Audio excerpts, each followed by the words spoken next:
Welcome to the Corona Cero post show. It's going to be a quick one. Just one heat today. We had high hopes of getting through a number of heats with some big matchups established in that third round. But unfortunately, a little wave starve, the tide killing the conditions, and the call was made after heat one to wrap things up. Here's the brothers digesting the result. Sacrificial lamb heavy. Chestnut, huh? And then they start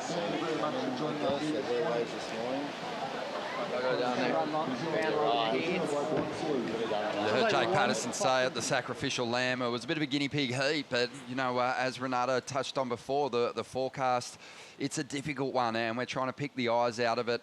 And we did see quality waves out there when we rocked up this morning. We were like, yeah, we're on. We sat down and we were ready to go, Rich. We were. Look at us. We're ready. Wasted a shave. Yeah. Anyway, unfortunately, yeah, the tide just, it moves so quick here, and we've talked about the coefficients being so big. You know, there's 3 metres in this tide from high to low. So things happen quickly. The waves that were on offer this morning just got swallowed up, unfortunately, and it kind of happened towards the end of that heat. So both surfers, I guess, not getting equal opportunity in the end, and that's why we had to call it off. A critical heat for both surfers too. You think about Griffin, the way he started the year, also had a 9th and a 17th through that Aussie treble. So if he had a 17th again, he's hanging on to that 9th. If you're a world title contender, you don't want those results so early in the season. And then obviously Crosby, on the other hand, already a couple of 17ths for him, and now he's going to be hanging on to one. Yeah. And that's really going to hurt his chances. That means you need to make up those points with victories. Yeah, 100%. So it really does make it difficult to go for that world title. It's not over. You can certainly get in that world title race for sure, but you would need a couple of wins. You know, Cros hasn't even got one yet. We feel like it's just around the corner. I mean, he's surfing so good, and he's come such a long way. And I even feel like with Cros, you know, the last couple of years, you know, Griff's almost acted as a mentor to him, and he's looked at what Griffin has done to gain success, and even down to how he composes himself mentally and physically, and he's kind of shadowed that. But I feel like now Cros is kind of getting into his own space where he feels comfortable and doing his own thing. So, mate, that win's just around the corner, and yeah, it'll happen. Yeah, we saw Griffin helping Crosby digest poor results in the start of the season and ensuring him that he's got what it takes to turn that year around. He's going to have to be doing that again, Vaughn, but the deadlock has been broken. And Big Bro sitting on top 2-1 now. Yeah, that's right, Ron. Griff, on paper, you know, it's a lot of fun to see you two in the lead up to a heat against each other. And the truth is like for both of you, you've become roadblocks between, you know, realising your own dreams. So it's an odd one, but, you know, you got the jump on Crosby in that one. Oh, yeah, thanks. Yeah, it's been super strange. I mean, that was our 3rd heat on tour together now. And each heat we've had has been really average waves, like really average. So I guess maybe we have to wait till the final, till we get the final together. But yeah, it's hard, you know. It's 3 events in a row now. Like even Snapper, if we both won our heats there, we would have matched up in this round as well. So it's definitely been quite a weird like mental challenge, mental hurdle is on the road, like, you know, during this leg, and knowing that we'll be the ones to not let each other get the finals day, which sucks because, you know, like we feed off each other so much. So but yeah, I guess it's just part of the game, and there's so many more events this year. I think there's 12 events, which is the most we've ever had. So, you know, it's okay to have a couple L's here and there, but yeah, he'll be in my camp the rest of the trip, and I'm sure we'll have a blast. That's it, man. And just a little bit of insight. Like, we both know that you guys have pretty busy brains that you like to try and keep quiet. Like when you're in a heat like that where you've got so much downtime, particularly against your brother, you know, what is the head noise like? It's kind of tricky for sure. Like, I feel like we both have like really big hearts, and we care a lot for each other. So it's like sometimes you could start like feeling bad, like, oh, like this is gonna, like if I'll be so sad for him or whatever. But you gotta just like, I think for me it helped a lot that he beat me in Margaret's, because it felt like, okay, I'm gonna get him back. Like going into that, I like had a really strong feeling I was gonna beat him, and I think it was because of the last one, you know. I was like, it was more cutthroat, you know, than last time. So, yeah. Won't keep you too much longer, mate. But just Cross aside, you know, you're into the quarterfinals. That's a great result here in New Zealand.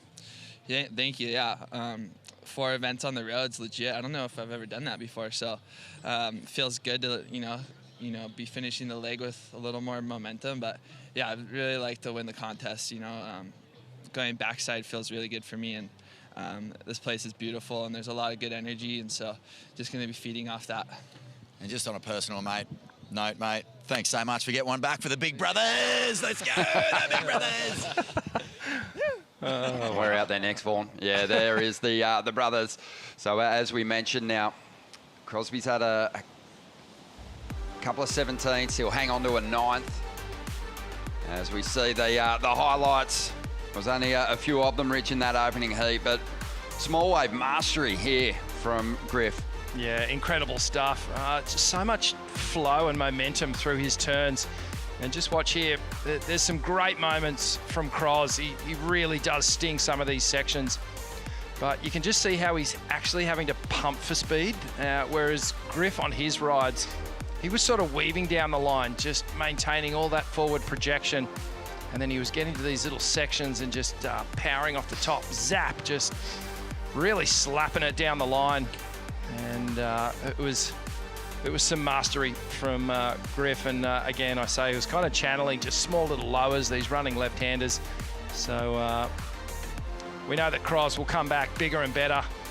There's some really good turns there through that section. This was Cros's best wave,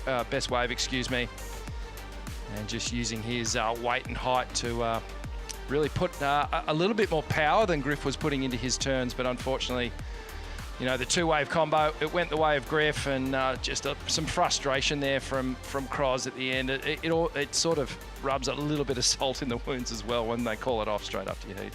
Yeah, I know you've experienced that, Rich, as a championship tour surfer. You're in marginal conditions, and then the call goes out over the speaker at the end of the clash. This is going to be the last heat of the day. You're like, what?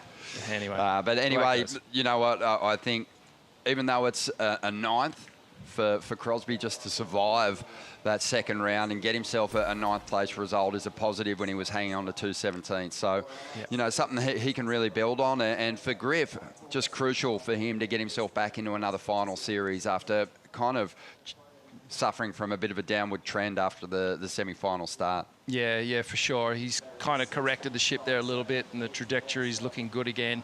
And, you know, I mean, Tommy said it. These guys are both thinking about world titles, and in particular, Griff's been there for a few years now, right in that conversation, challenging. So, you know, this is, he'll sit in the quarterfinals. You know, if we don't get competition underway, he's already kind of comfy with a minimum 5th place finish, which feels good. Definitely so many big heats. We had a look at them. Let's check it out again. The Corona Cero New Zealand Pro bracket here for the 3rd round. Griff already powering through to the quarters. That next heat, it's a big one. You know, 2 of the best in that second clash. And I think they would have been probably chirping a little bit to the Office of Tours and Competitions, just saying, are we really doing this right now? Because they are, you know, obviously 2 of the absolute beasts in this championship tour event, and it's a really important heat in the context of a world title campaign. Yeah, absolutely. You know, Filipe's looking to really get some ground back on Gabriel Medina, who has just been in incredible form, and you know, Filipe feeling so confident and so good on his equipment at the moment. If there was a chance, he would have pushed to go out there. So I think it's great that both the boys just stand down, and we'll just wait for another day to get things underway. But that whole round there's some incredible matchups. Interesting one for the Australians too, who did so well to bounce back in a big way on the Gold Coast in pumping conditions. It's been decimation here in New Zealand again for the Aussies, and 2 of them meeting in that 3rd round. And Liam O'Brien and Morgan Siblick. Jack Robinson still alive on the bottom side of the draw, and he's looking pretty good. Yeah, I think Jack was definitely, for me, one of the standout surfers of yesterday. Looks to be in great form again. The board's looking mint under his feet, so congrats to JS. But yeah, just unfortunate that Morgan and Lobby are meeting up, because they're both sort of needing a good result. They both look like they're back in form again. But may the best man win. Most definitely. Gabriel Medina's form has been undeniable, and bar a priority blunder over in WA, he'd probably have a championship tour event win already this season, but he has looked like the man to beat at each stop on the schedule so far. It's great to have him back. Let's hear a little bit more from the three-time world champ.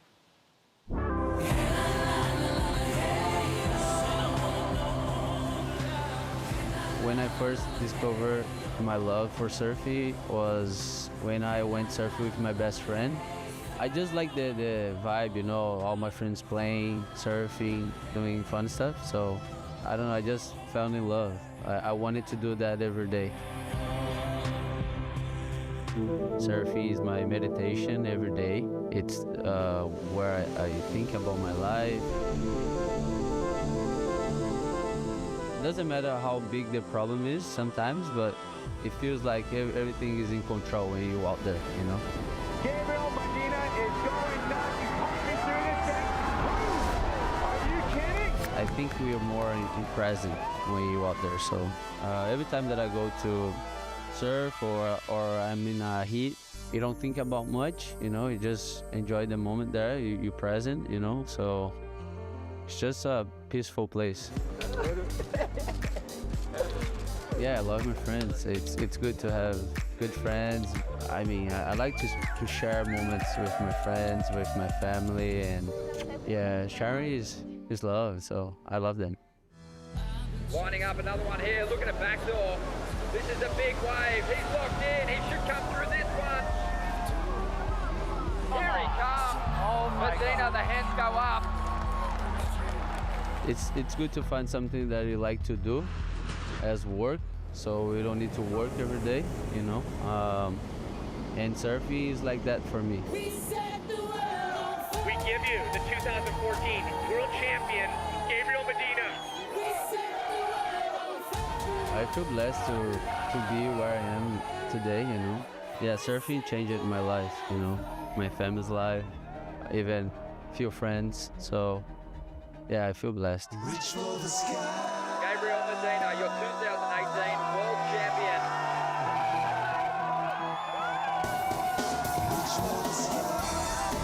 I put a lot of work. I had my dedication for the sport, and just with a goal in my mind, you know. I wanted to be a world champion.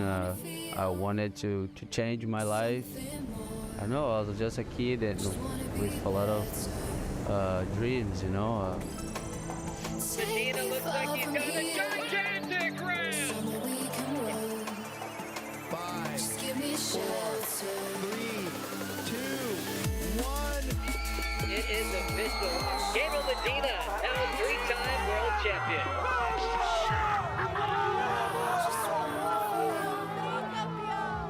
When you start, you don't think you're gonna get there, you know, until you get there. You just need to have the faith and work every day.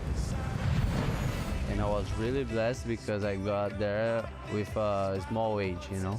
Everything happened really fast in my life, so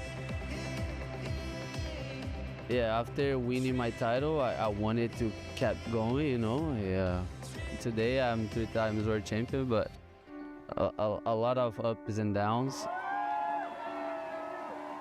It's about finding the balance, I think, you know, all these years, and it's a roller coaster, you know, so. Gabriel Medina, tricampeão mundial de surf, local da Praia de Maresias, o surfista que mudou a história do surf brasileiro. Yeah, I love to surf when there are a lot of fans on the beach.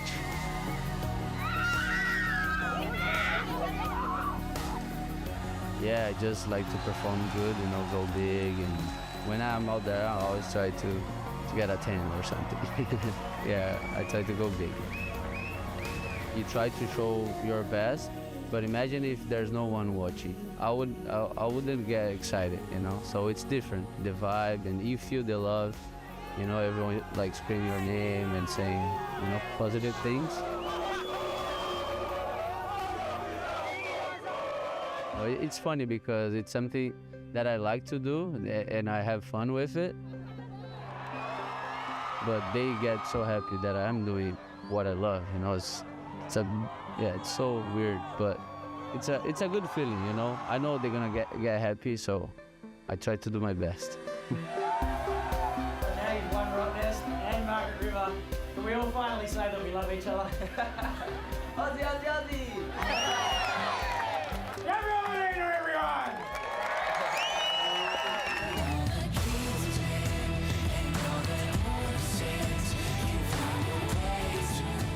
I love being a professional surfer, yes.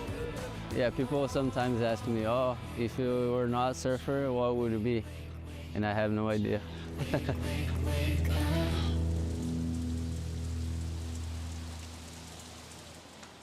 Clap, clap. Yeah. Rick. Unbelievable. How is the vision? You and I were watching that unfold, slapping each other, just going, how's the highlight reel that this guy has collected in what's been a remarkable career already? So good to have him back. I think the sabbatical served him pretty well. It's reinvigorated his love of competition. Clearly he loves surfing, but he is a remarkable talent in the fact that he does his best surfing in that jersey. He's not restricted by the pressure of that jersey. And he is an absolute freak. Just so many big moments in all kinds of conditions. And he has got his hands full in this third round. He's up against a two-time world champion in Filipe Toledo, who had his number on the Gold Coast. As strong as Medina's been, Filipe this year looks to be back to his best, maybe in career best form. Yeah, unbelievable stuff. Filipe is just looking fitter than he ever has in the last couple of years, and that matchup in particular, we've got the rematch from the Gold Coast, but you know, Medina's just on a laser focused edge to win this next world title. You know, during that piece, the Medina, I just want to acknowledge too just how much he's progressed as a human, as a man too. You know, I've had a lot to do with him through different, you know, working with FCS and seeing him grow in his maturity and what he gives back to the sport now has been quite remarkable. He's a totally different human to what he was, you know, a decade or two ago. He gives so much now to the fans, you know, and his aura, he's got this presence. When he walks into the room, it's almost like a seismic shift in the energy, and I haven't seen it since Kelly, and he's got it, and it's pretty remarkable to be around. So, you know, that matchup in particular with him and Filipe is going to be just amazing to watch. Let's just fingers crossed that the waves turn up. Yeah, he's had a magic run so far this season. His worst result was on the Gold Coast, losing out to Filipe there, but still maintains that #1 position, and it is certainly a good shot at going all the way with that amazing forehand. There's been a few big names swiped out of the draw here at the Corona Cero. New Zealand pro though, Rich. Yeah, George Pitter, unfortunately, he's going to get leapfrogged a couple more times perhaps in this event. You know, coming off that win at Margaret River, but out of the event now, that hurts. And also Ethan Ewing and Sammy Pupo. Samuel's been one of the standout performers of 2026 so far, but you know, a fairly heavy-looking men's ratings at the moment in terms of the competitors that are still in the draw. Lots of movement potential there. Yeah, it's really interesting to have the two finalists from that last event get knocked out of the comp here so early. Just felt like Ethan Ewing and Connor O'Leary were really building together and putting together finally some good heats, and both surfing really well here. But you know, the conditions have certainly played a part, but you can't blame it.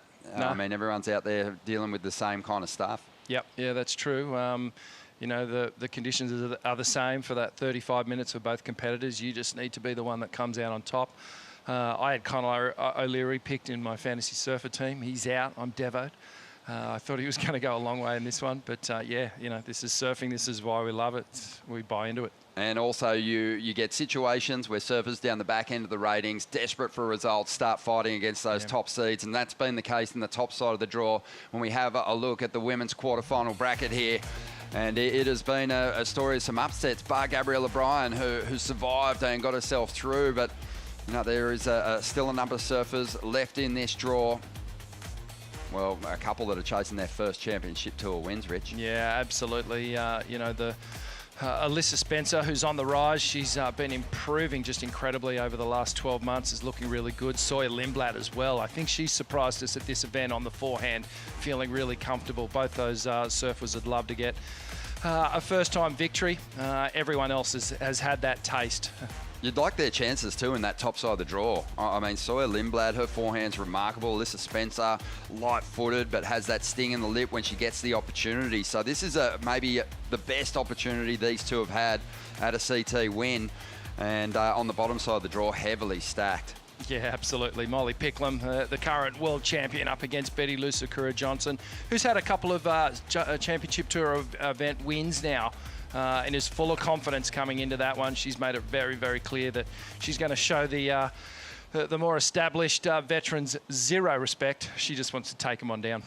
Carissa Moore, she looks so good. We're all enjoying that inspirational story. Coming back as a mum, travelling with her family. She's got a sister too over here in New Zealand. They're just enjoying their time between heats. But Carissa, again, looking really sharp and very strong, dropping one of the biggest numbers of the year on the women's tour. Yeah, she had an incredible heat yesterday. Got one of the longest rides we've seen in this competition.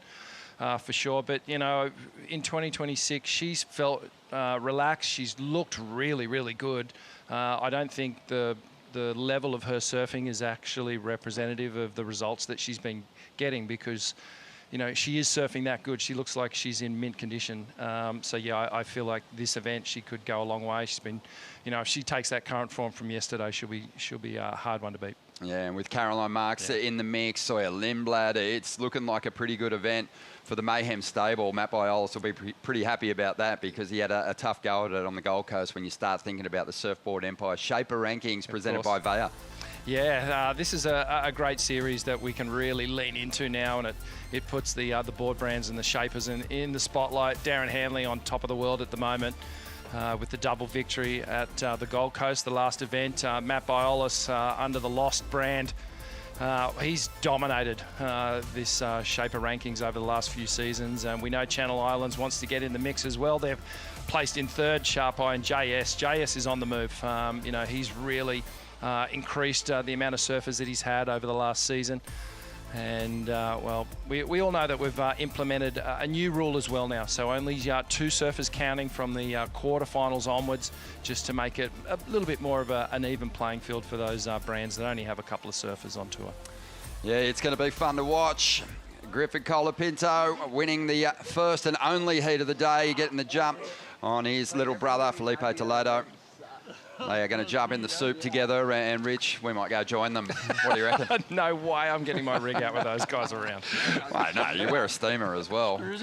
But no, it is time for us to go and enjoy everything this beautiful country has to offer. 7:15, we will make the call for a start. So tune in then and check out worldsurfleague.com and have a look at the amazing matchups in the women's quarterfinals and also in that third round. We'll see you tomorrow.